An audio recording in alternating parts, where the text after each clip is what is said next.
Thank you, Mr. President. Mr. President, I rise on a matter of personal and collective privilege. I rise on behalf of Susan Kimpo, a prepubescent girl during the early years of martial law, who spent her weekends packing cooked rice for detainees at detention centers holding political prisoners. 5 of her siblings were imprisoned during martial law, all of them student activists belonging to the underground movement. Her brother Nathan was stripped naked and clubbed several times by his captors. Her brother Jan, and I quote from her book, Subversive Lives, had his head repeatedly immersed in a commode filled with urine. Water was injected into his testicles, and his feet were doused, then jabbed with live wire. Jan Kimpo, encircled in this photo, joined the ranks of the desaparecidos. And the last conversation Susan had with him was when he asked her to leave him some dinner. Another brother, June, was shot in Nueva Ecija in 1981. I rise on behalf of Sixto Carlos, now a jolly man in his 70s, with ruddy cheeks and an easy laugh. He was arrested with no charges filed in 1978 and put under solitary confinement for 2 years.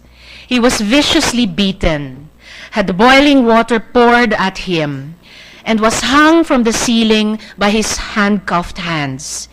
In his own words, he said, "I was held on either arm by 2 men, and the 3rd man sat on my lap. The blindfold was removed and replaced by a towel on my face. They commenced to put water over the towel on my face. I had the sensation of drowning."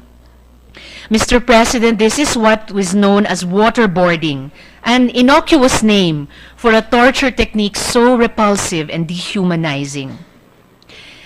I rise on behalf of Eta Rosales, former Congresswoman and former chairperson of the Commission on Human Rights, who was repeatedly raped and tortured during martial law. She recounts her torture under the hands of her prison guards. "They tried to make me speak by burning me, pouring what felt like hot wax from a burning candle on my arms and legs. When that didn't work, they tore off my clothes, pressed the barrel of a gun against my temple, and played Russian roulette." When she was elected Congresswoman of Akbayan in 1998, Mr. President, she met one of her captors who had now become her colleague. "The last time I met you," Eta said with her trademark candor, "was in the military safe house where I was tortured." I rise for them, Mr. President, and I rise for all the victims of martial law. Ako po'y tumatayo sa harap ninyo ngayon, alang-alang sa mga na-torture, mga pinatay, mga kinulong ng rehimeng Marcos. Ako'y tumatayo alang-alang sa kanilang mga mahal sa buhay, mga magulang, asawa, at anak na inulila ng diktadura. Para po sa kanila ang resolusyon na ihahain ko sa Senado ngayong hapon. I rise to tell them during this winter of anxiety and uncertainty that there are many of us who still remember. I want to tell them that there are mothers like myself who tell their outspoken millennials that their freedoms in social media did not come for free, and that their counterparts in the 1970s were being thrown in prison for speaking their mind.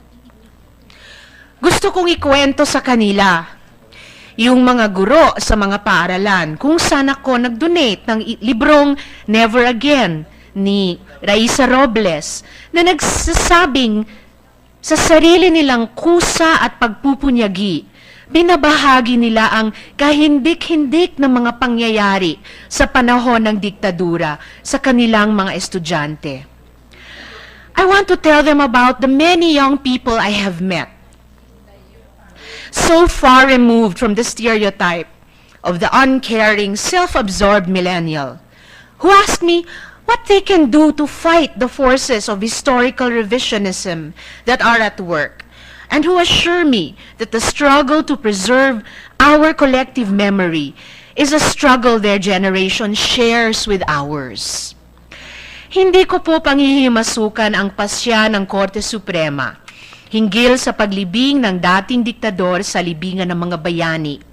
We cannot second-guess its wisdom, even as we cannot imagine how it must be for Sixto Carlos, Eta Rosales, and the Quimpo family, who will live with the reality that the architect of their torture and the torture and death of their kin has now been designated a hero.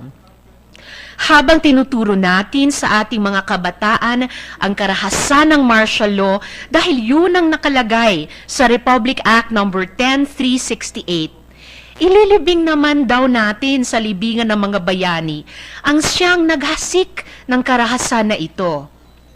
Habang tayo'y nagbabayad ng danyos sa mga biktima ng martial law at sa kanilang mga pamilya, ililibing natin daw sa libingan ng mga bayani ang dahilan ng pagbayad ng danyos. But we also know that the decision to give the late dictator a hero's burial lies ultimately in the hands of President Rodrigo Duterte.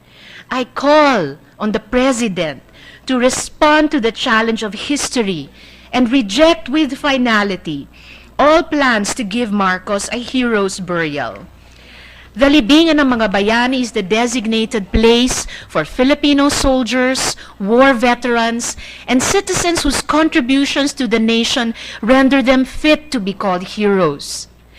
Given the long history of the Filipino people with tyranny and oppression, the libingan has been created to honor the memory of our brave countrymen and women who fought for freedom and liberty even in the face of superior force, so that the present generation may remember and emulate their legacy.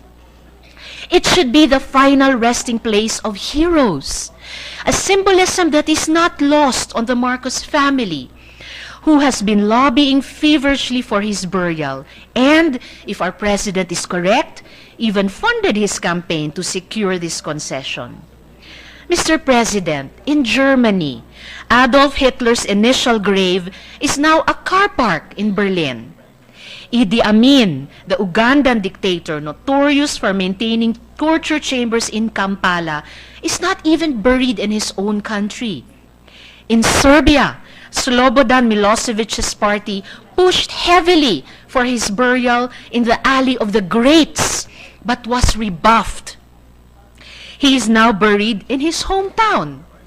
In Haiti, Francois Papadoc Duvalier, who brought Haiti to economic ruin, used voodoo legends to control his people, and executed his political opponents, was denied a state funeral after his death. His grave in Port-au-Prince is now in shambles. Pol Pot, known as the Butcher of Cambodia, was unceremoniously burned in a pile of rubbish. His cremation site in An Long Veng is now a tourist destination, and many Cambodians travel to the site to spit on it. Muammar Gaddafi's body, after being displayed for 5 days by the new leaders of Libya, was laid to rest in a simple, unmarked grave. Ganito po tinatrato ang mga diktador sa ibang bansa, Mr. President. Ang kanilang puntod ay hindi puntod ng parangal. Kung ito man ay bibigyan ng pansin, ito ay para magturo ng leksyon sa mga susunod na henerasyon. Ito ay para sabihin, huwag tularan.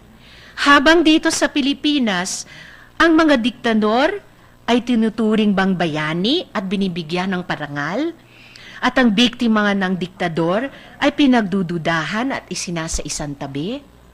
But, Mr. President, it is not only for the victims of martial law that I rise, for the generation of our parents, and for our generation who has lived with the enduring wounds of martial law. I also rise for our younger generations, those who will only get to listen to the stories of our wounds, and who we hope will see in those stories our deepest truths. I rise for our millennials, who will probably never meet Susan and her siblings, or June Carlos, or Eta Rosales, but who we hope will realize that the heroes of martial law, many of them were young persons like themselves. Ang nagpabagsak sa diktadura ay katulad lang din nila. Katulad din ng aking mga anak, masayahin, palabarkada, palatawa, may pangarap sa buhay. Ngunit tumalima noong hinamon ng kasaysayan. Mr. President, nagpasya na ang Korte Suprema, but no tombstone, no grandiose cemetery can change the fact that Ferdinand Marcos was not a hero. He was a plunderer, torturer, and a thief, with a family now seeking to rewrite history to serve their interests. He co-opted institutions, in the past this Senate included, in order to consolidate all power to himself. It is our duty as senators, Mr. President, as Filipinos, as students of history, to stand against this travesty and say, as has been said before, never again. Only then can we look back to the past with pride and to the future with hope. Let us not fail the test of history. Mr. President, as I have previously discussed with the Majority Floor Leader and with the permission of the body, I would like to have this privileged speech considered as sponsorship speech for Senate Resolution number 86 and kindly request the Majority Floor Leader to subject it to a vote. Marami pong salamat, Mr. President. Thank you, Senator Antiveros. Majority Leader.